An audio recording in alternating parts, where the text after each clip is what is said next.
The California Penal Code, Section 11166, says any child care custodian, that's you, or medical practitioner, or even a non-medical practitioner, or an employee of a child protective agency, like this foster care home, or in some instances, homeless shelter,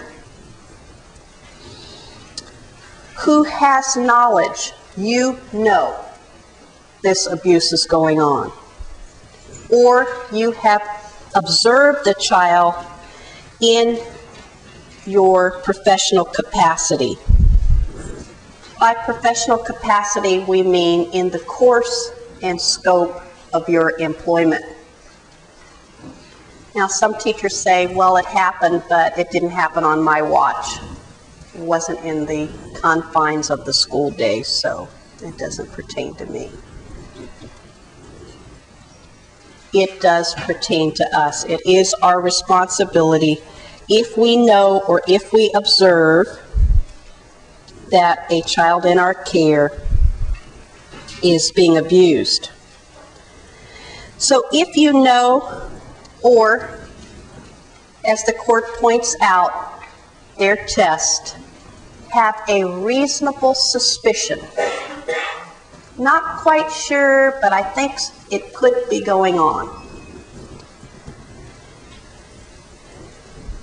If you know or reasonably suspect that the child is a victim of child abuse, you have to report that known or suspected incident of child abuse to a protective services agency immediately.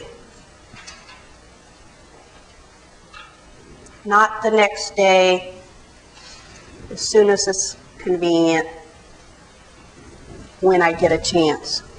Immediately. If you, for some reason, you can't make an immediate report, then as soon as practically possible, your first break, your first lunch, the prep teacher comes in. These are incidents or times when you could get to a telephone. We have to make a telephone report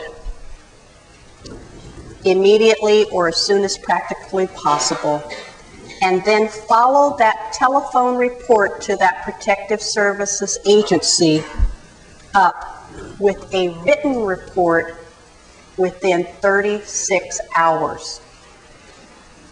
So you begin to see how child abuse reporting, not only is it mandatory, it's time sensitive. We've got to take actions around these child abuse incidents.